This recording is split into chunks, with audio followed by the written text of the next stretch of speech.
Vamos dar início, então, agora à nossa primeira palestra, que é sobre a Estônia.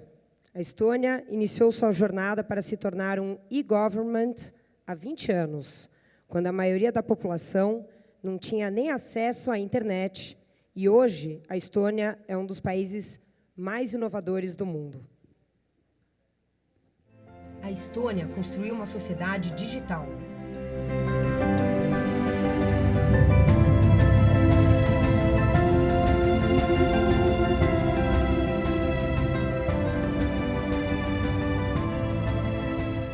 Abertura e fechamento de empresas,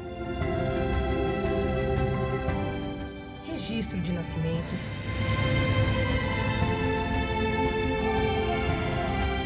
casamentos e óbitos,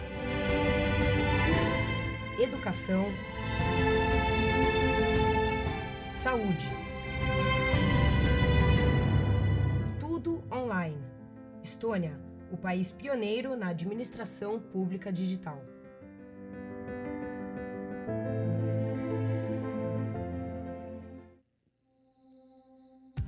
O ex-presidente da Estônia ficou no governo por 10 anos e foi quem liderou o plano digital do país, desde a concepção da infraestrutura até a implementação total de um governo digital. Com vocês, Toomas Hendrik Ilves.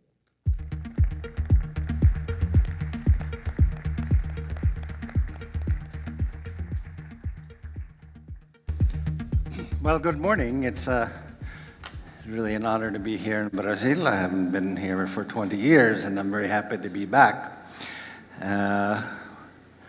And 20 years ago when I was here, then what we were doing was only in an experimental phase. Now, what I'm going to talk about has been around for about 20 years, but it started much earlier. Now, Estonia is a small country, and we're far away, so you probably don't know very much about it. So I will tell you a little bit about how we digitized our society. And one thing is to keep in mind that what we have done in Estonia is digitize the way citizens and residents interact with the government, but also with the private sector. It is now, I live in Silicon Valley these days, and in a 12-kilometer radius of my office, there's the headquarters of Tesla, Apple, Google, Facebook, Palantir, and we can go on and on and on. And you have all these wonderful things that you have, that are come out of that area, Uber, I don't know, everything comes from there. And you can enjoy yourself with all kinds of virtual reality and augmented reality. But the problem is, as I've discovered, and as my compatriots, other Estonians who are there in the tech field have discovered, is that while you have all of these wonderful things, most of life that you deal with, even if you're a tech millionaire, is no different from the 1950s. You stand in line, sometimes for days, just to register your car, for example. You have to carry papers around all the time to do this and to do that. And it becomes very alien for us. Now, this is, I'll give you a slight overview of Estonia. As I said, it's whoops, that was wrong. Wrong thing here. Well, over there. It's a small country, so this is quite different from Brazil, but I will argue later on that everything you can do in a small country is scalable to a large country, technically and technologically. The problem comes in with the main points of my talk, which is you also need political will. You see, 90% of the population uses the internet regularly. We have 86% broadband. These are last year's statistics, so it's probably gone up. E-governance is highly penetrated through society. We have e-voting, which we use on the same system we do all of our transactions on. And so since we have, as you can see, 500 million digital signatures, then a vote is actually, using the same system, is a fairly minor issue. So you don't have the problems that you have in, say, right now, the discussion in the US, where they only have a system unique for voting and which is very unsecure. Perhaps more important is this figure here, which is that we calculate that we save or get an additional 2% of GDP thanks to digitization with all of the things that we managed to save. We have, of government services, we have about 500 for citizens and residents. We have about 2,500 if you take in all of the commercial services that use this same system. And our IT sector, just to give you an idea, this is the number here of how many people we have sort of in the IT sector, and they produce 7% of GDP. So about 0.3% of the population produces 7% of GDP, which is one of the things that we hoped for when we started and have gotten there. Just an overview of our ratings. Not all of these, I think, are that relevant, but certainly we're number one when it comes to digital services in the European Union, and there isn't much competition. We are, what is important to me is that on internet freedom, we're back to number one. We alternate with Iceland, but basically number one or number two in internet freedom. So what we show is that you can, on the one have very secure IT, and the other hand, it doesn't in any way impact on internet freedom. And this is something, because you hear this argument all the time, that, oh, well, you have to give up freedom on the internet in order to have security. And I guess, when you hear some of the more authoritarian countries, which I won't mention today, but their whole line is that, well, in order to have security online, you have to give up freedom online. And that's not true. That's just definitely not true. I will talk about other things, but basically everything that what I will talk about comes down to these points. And you should come back to it all the time, because it is not about technology. The technology is so cheap these days, there are no barriers technologically or in terms of financially, in terms of doing something technology. That's thanks to Moore's Law, which you all, I'm sure, know, that more or less every year and a half, the computing power of a chip doubles at the same cost. So that means things just get cheaper and cheaper and cheaper, and they do it exponentially.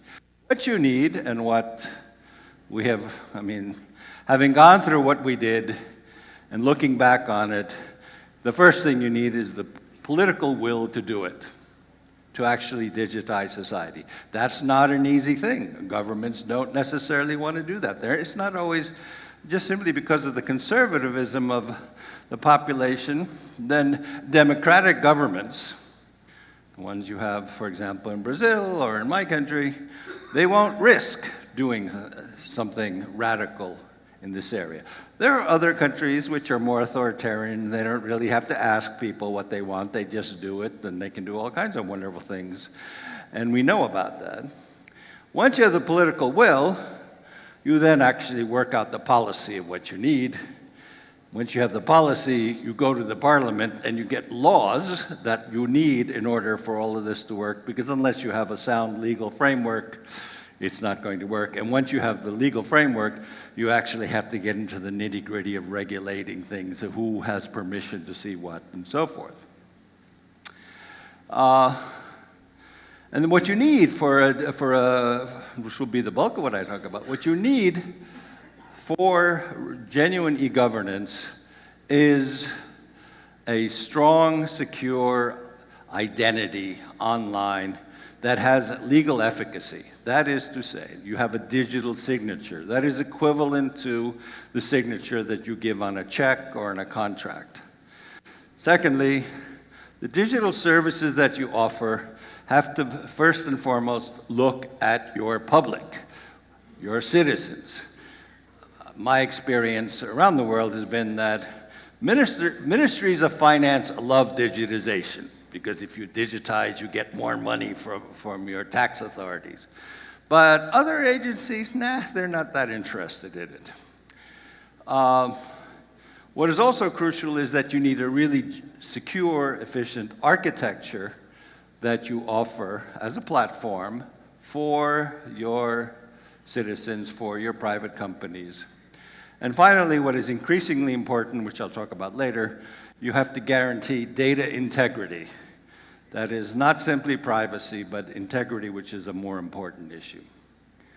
Our system in Estonia basically is, these are kind of the way we approached it. It's open source, non-proprietary, so we're doing it on existing standards.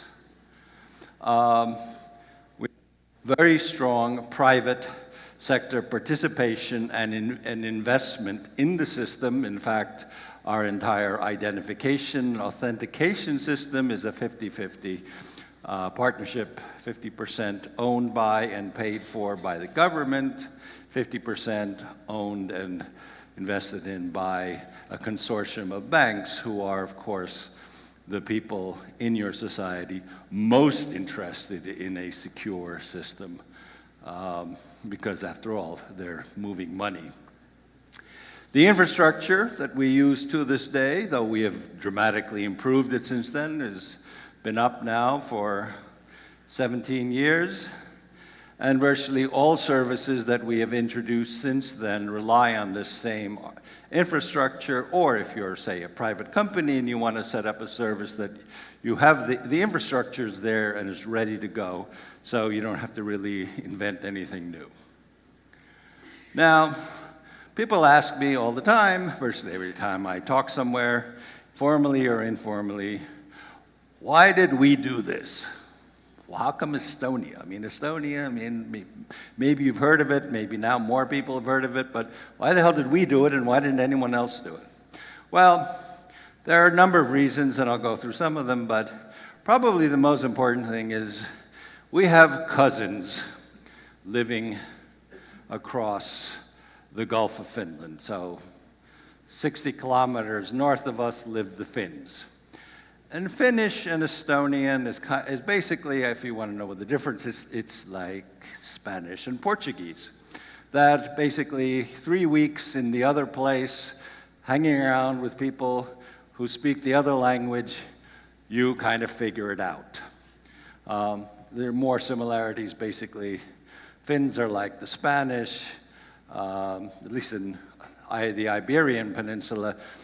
The Finns are like the Spanish, that they don't really bother with Portuguese, whereas every Portuguese person I ever met in the Iberian Peninsula at least understands Spanish. We're kind of the same way. Estonians understand Finnish, the Finns maybe understand us, but in any case, the point is they're our cousins, and no one else around is even remotely like us, no one around even, we don't even speak an Indo-European language, so we're completely different from everybody. And we have always looked at the Finns as kind of our cousins. And in fact, we are very similar. In 1938, which was the last full year before World War II, the last year in which there were serious economic measurements, the GDP per capita of Estonia and Finland was identical. We're both sort of not very advanced agrarian societies in Northern Europe, fairly typical. Of course, then came World War II, and we were invaded by the Soviets, and unlike the Finns, occupied by the Soviets. And then we were invaded by the Nazis and occupied by the Nazis. And then we were occupied again by the Soviets, and that lasted until 1991. So one of the wonderful effects of being part of the Soviet Union is the following, that in 1992, which was again the first full year you could measure GDP again after World War II for us, our GDP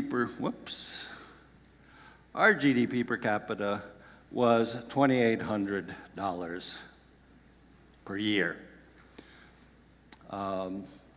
The Finnish GDP per capita for 1992 was 22,337. So basically an eightfold difference. And these were our cousins. And we could watch their television, and we could see, we were looking at how they were living, we were looking at how we're living, and we said, look, we got to do something. The question was, what to do? Well, one thing that we looked at was what they had. They had Nokia. What do we have? I mean, this is illustrative, but that shows, I mean, that when we were looking at our cousins and why they were where they were, clearly one of the most noticeable differences, aside from the general quality of infrastructure, was that they were doing all kinds of interesting with technology, and basically we were using old Soviet era fixed line, which was not even available to about half the population. And you had to wait years in order to get a telephone connection, whereas if you're a Finn, you just had a Nokia. So the question that we had, and this was a debate in the early 90s, is what do you do?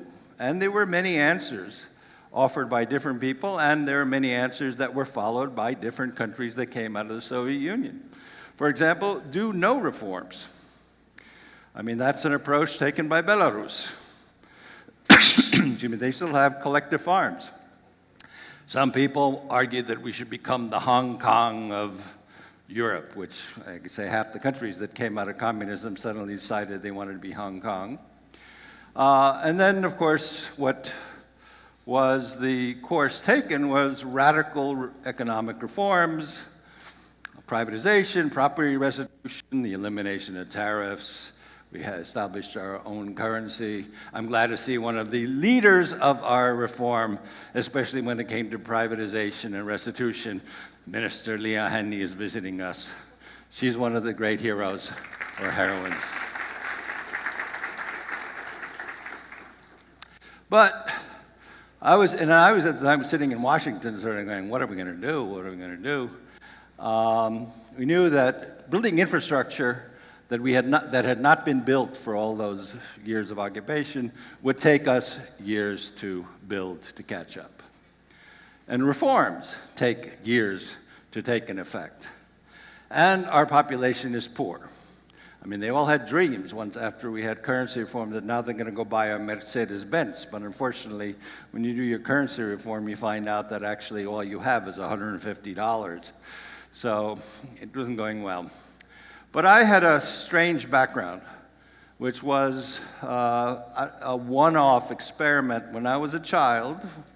I was 14, 50 years ago.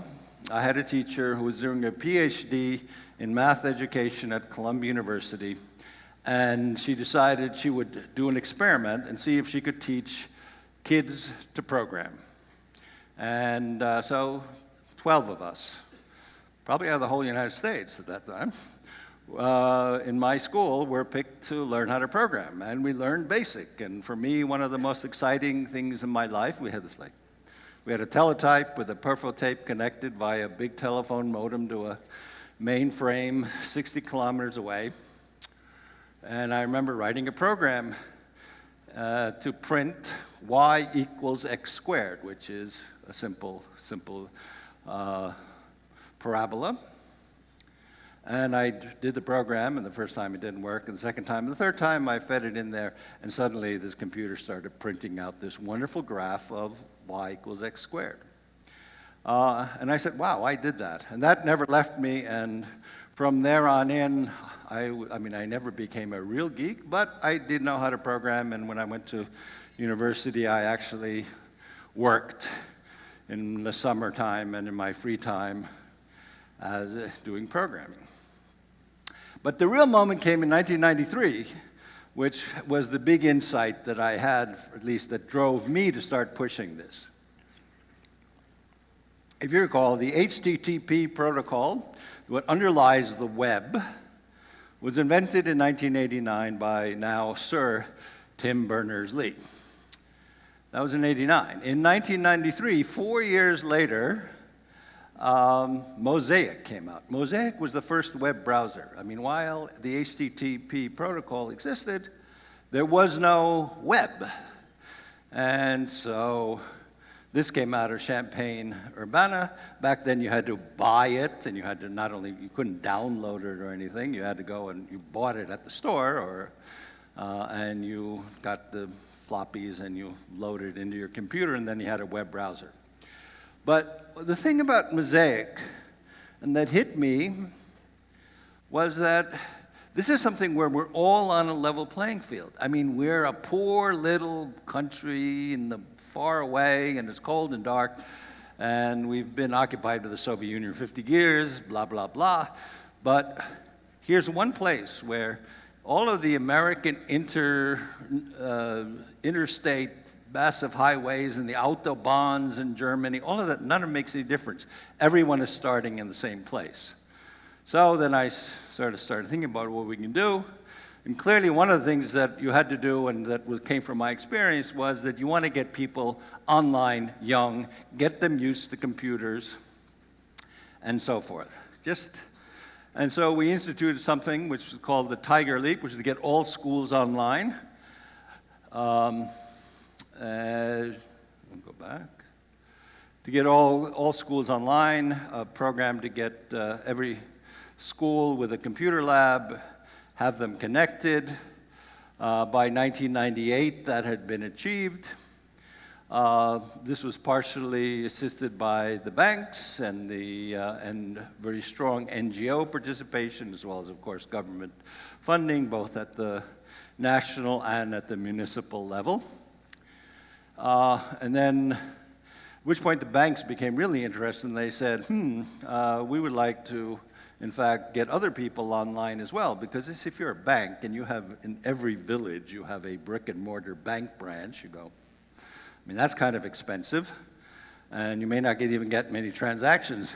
So why don't we go along and assist people living in the countryside, older people, to start how to use computers? And so we came up with this program, which was we call it Look at the World.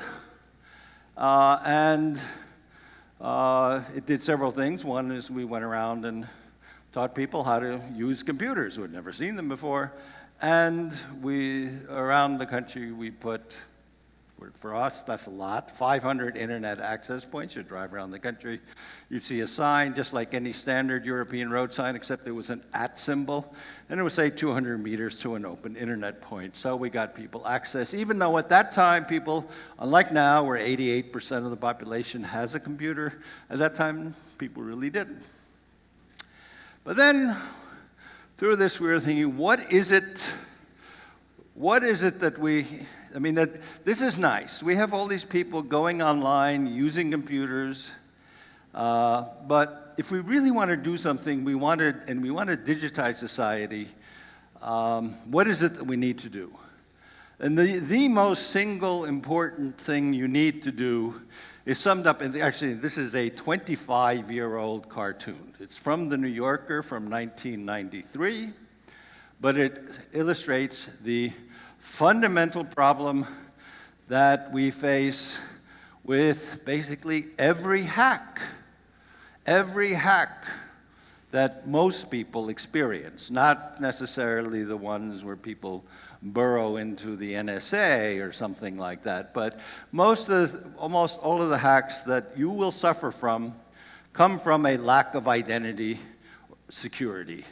Someone is spoofing you, or you are spoofed. You get these mails, you know, your account has been hacked. Please immediately change your password. And you go and you change your password, and then lo and behold, someone has your password.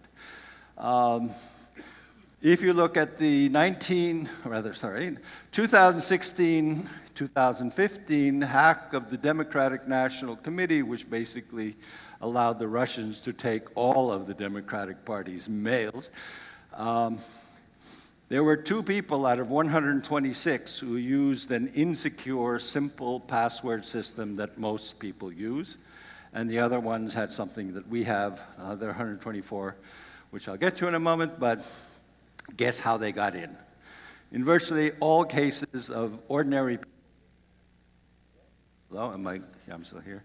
It comes from having an insecure identity, which we figured out a long time ago. So what do you need for an identity? It needs to be secure. It needs to be unique. That is, only you have that identity. If you want to do anything with that identity, it needs to have what I call legal efficacy, but that means that you can do online what you can do, what you otherwise do in the paper world. And that requires a couple things. First of all, you need 2-factor authentication. That is something I'll explain, but it means that basically you need more than one input. Right now, the standard model ever since the early 80s, late 70s, has been email address and password. That's not good enough. You need to have 2 different things that you use to identify you, and if they match up, then you're considered to be you. I mean, there are problems even with that these days. And it has to be end-to-end encrypted, which means that from where you enter your data to where it goes, no one can go in between there, and this is why a very standard form of 2-factor authentication that banks use, which is that they will send you an SMS. Well, SMSs are hacked. The SS7 protocol, which goes in between transmitters, has been hacked quite a while ago. And so last year, in fact, a German bank lost 3 million euros because they were doing 2-factor authentication with SMSs. So if it's over SMS, it's not secure. And what you really need for a digital identity to work in a society is that it has to be widespread, if not mandatory, and to be used among populations. Why? Why widespread?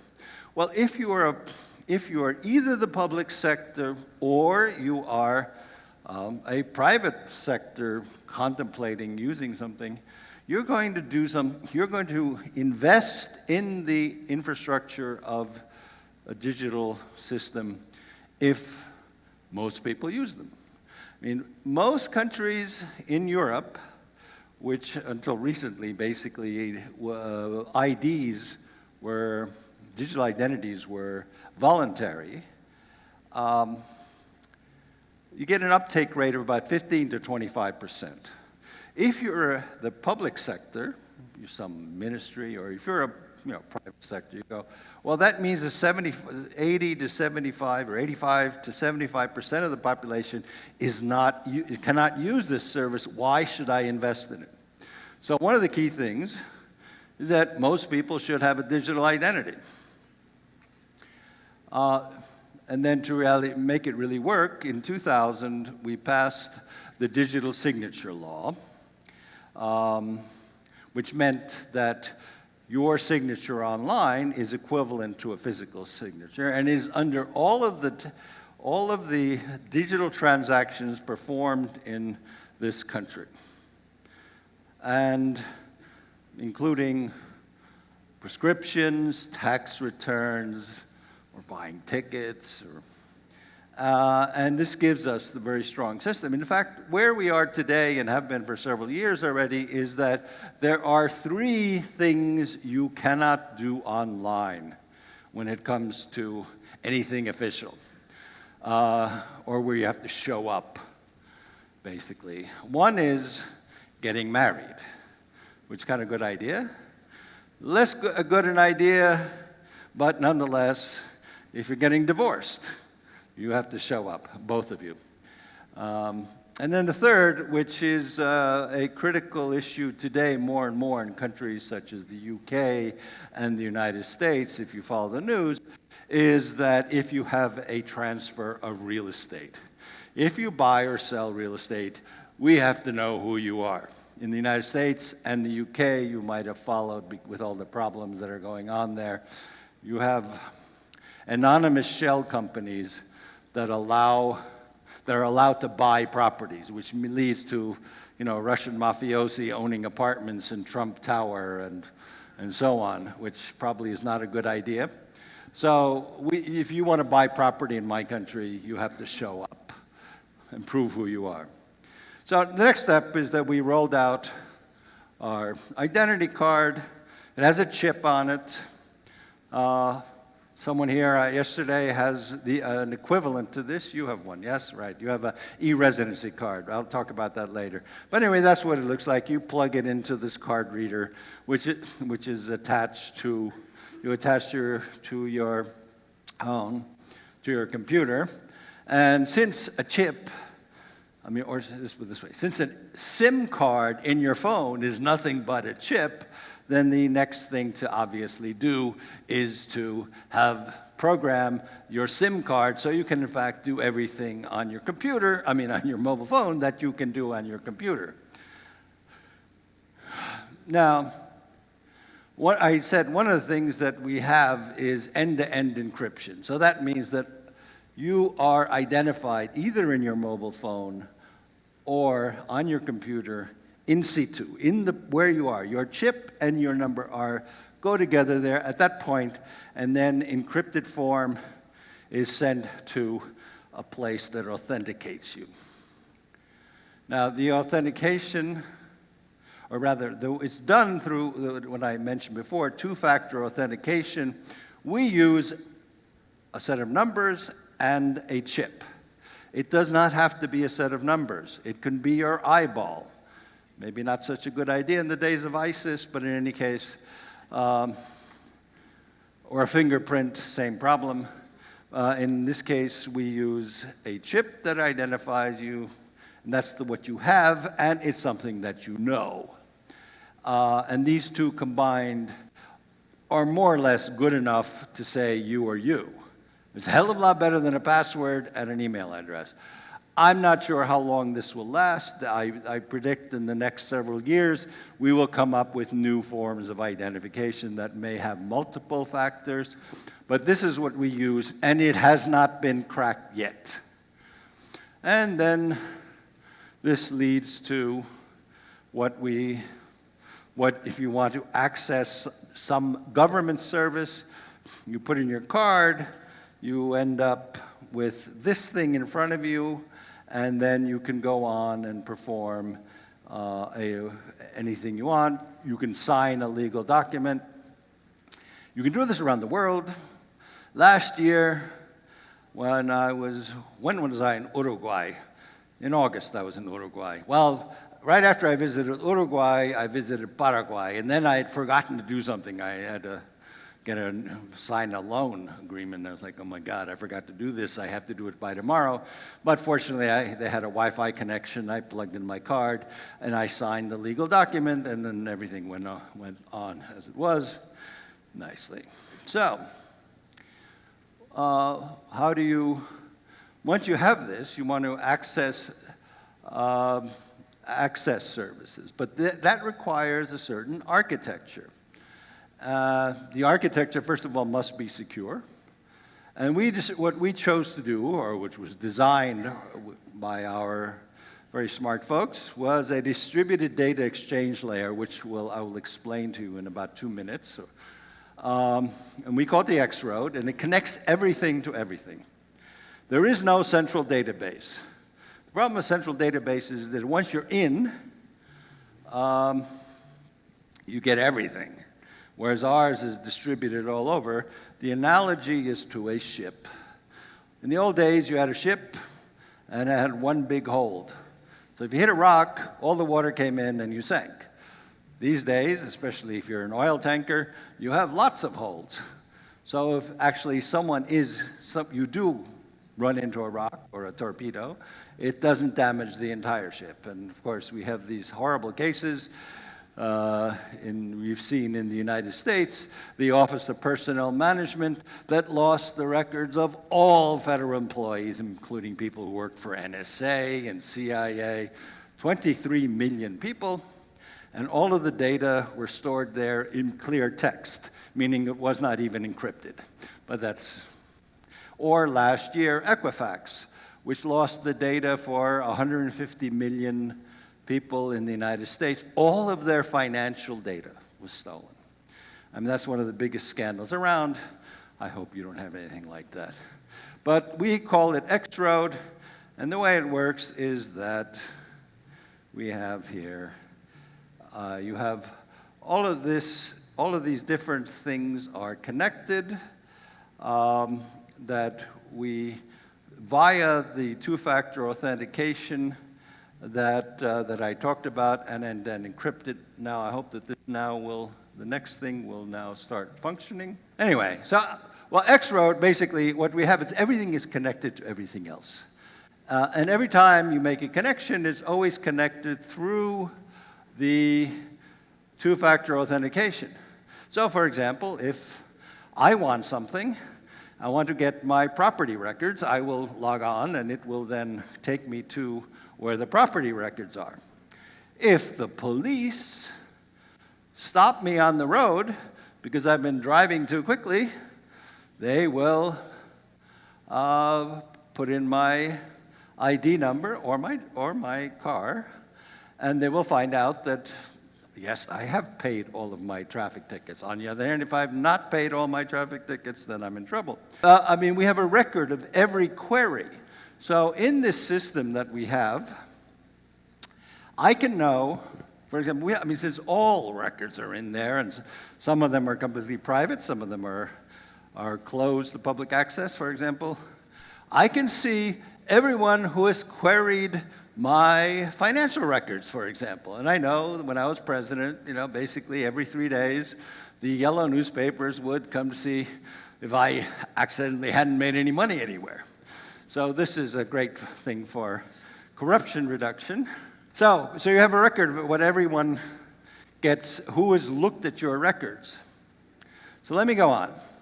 I mean, unfortunately, here, the system that we have has now is being introduced in all of these places in one form or another. I mean, they're either copying, looking at it. The first country to really take over our system, and now it's actually a joint effort, is Finland. Finland found out that our system was a lot better and free than one that cost $600 million and only worked on medical records. And then they realized they could have this thing and not pay for it. And, oh, there it is. Okay. Here we go. This is how it works. Running a modern state is a data-centered endeavor. Ensuring the functioning of the state requires administering very large quantities of data. Estonia lacks a centralized or master database. Data is stored where it is created. Each agency administers its own data separately, and data is not duplicated. At the same time, state authorities and agencies need data outside their purviews in order to function. For example, the police constantly require information from the population register. Likewise, the unemployment insurance fund depends on information from the health information system. How can authorities securely exchange important data? First, the data must be easily accessible by the authorities that are authorized to use it. Second, the integrity of the data must be maintained. No third party should be able to make any changes to the data while it is in transit. Third, the data must remain confidential during its journey. It must be protected from the eyes of unauthorized parties. The X-Road is a data exchange platform that fulfills all three of these requirements. The X-Road makes life simpler for both the state and the citizens. For example, when a child is born, information about the birth is sent directly from the hospital to the population register. From there, it is sent automatically to the health insurance fund so that the child will have health insurance and a family physician. This prevents the creation of excessive paperwork and saves time. The state functions in the background. The X-Road helps authorities make work processes more convenient. Many activities can be automated, which frees employees to deal with matters that require human involvement. Authorities also don't have to worry about the authenticity of data. They can be confident that data received from the tax board definitely originated from the actual tax board. Additionally, the X-Road can be used regardless of what technology an authority uses. For the state, the X-Road, above all, makes it possible for authorities to efficiently exchange data among themselves. Sensitive information moves securely, and the system itself is so resilient that it cannot be easily brought down by those with malicious intentions. Since the birth of X-Road in 2001, the system has operated continuously without interruption. The X-Road helps the state see the big picture of how different authorities are connected to one another. In addition, the X-Road makes it possible to exchange data not only within the country, but also across national borders. That is, of course, if databases and information systems are working properly. The biggest beneficiaries of the X-Road are, of course, the citizens. They enjoy the benefits of a better functioning state and save all of the time they would otherwise spend submitting papers and forms. How much time? During the time it took you to watch this animation, the X-Road saved around 240 working hours in Estonia. Cool.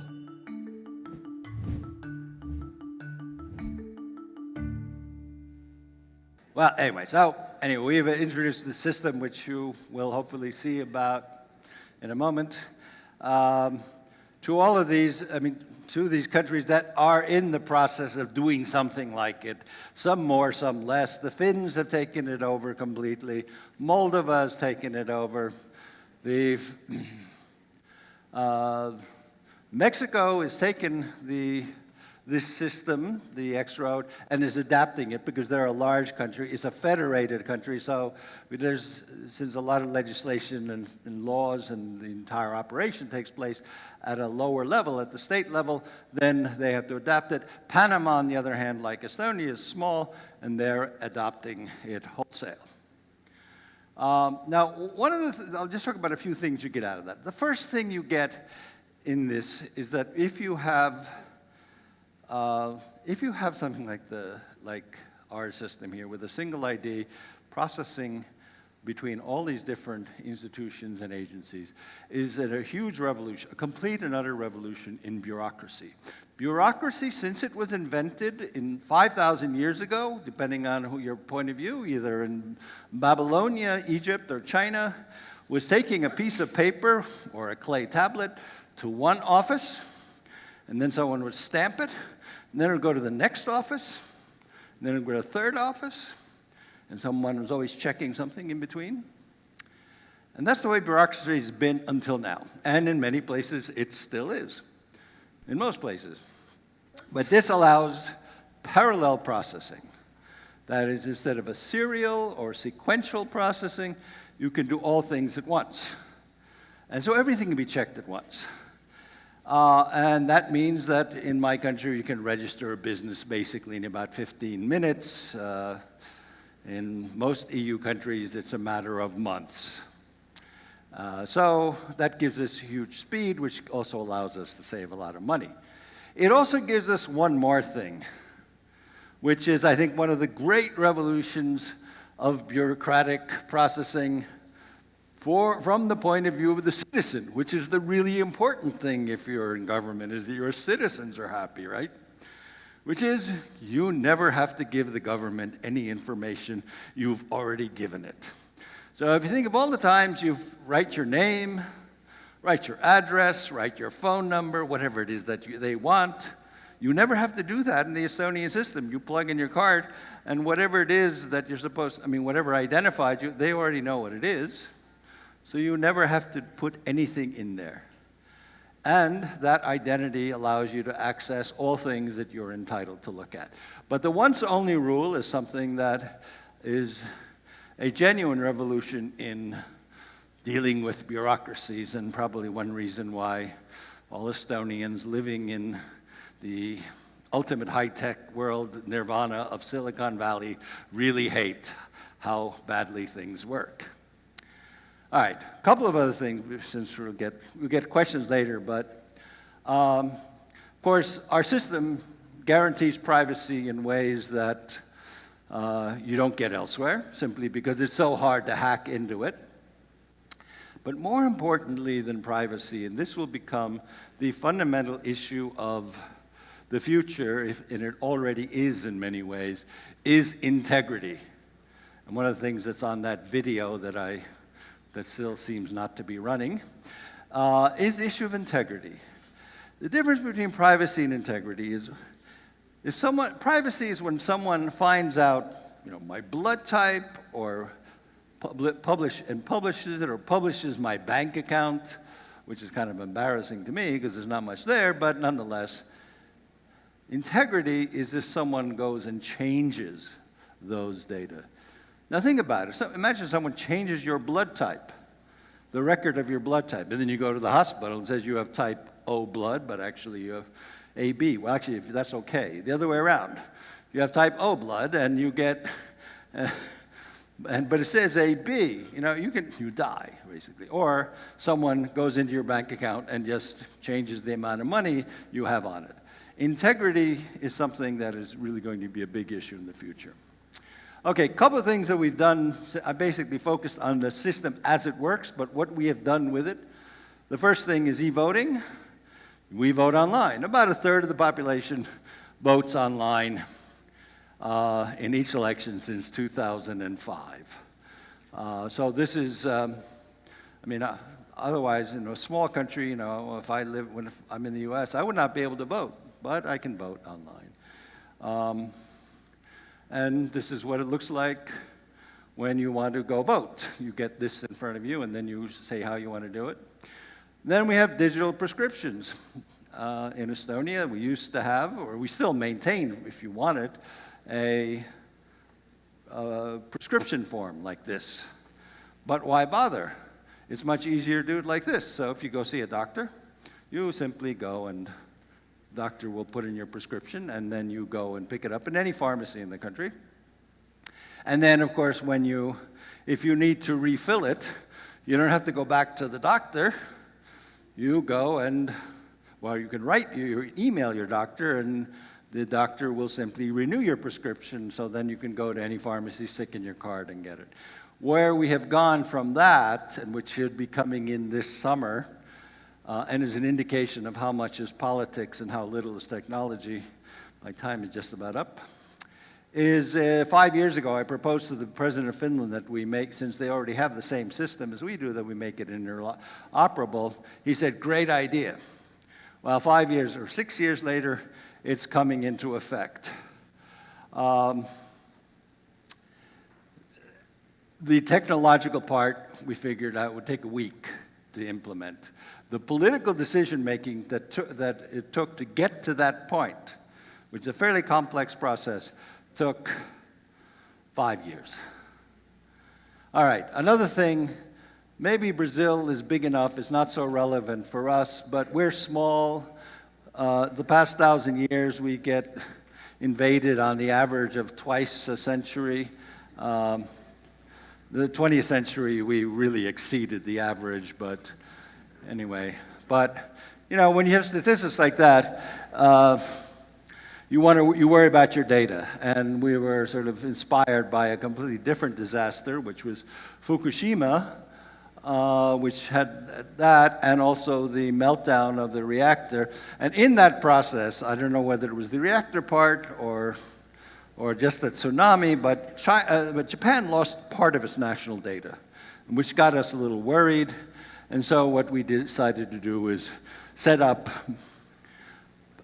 using the Vienna Convention on Diplomatic Extraterritoriality, we decided to put a big server up, at least for now one, and we will put other ones, that will have, in real time, online, all of the important national data, such as voting, citizens registry, taxes, ID card, access to government services, Social Security, pension registry. All these things are also exist today in Luxembourg in a server that is identical to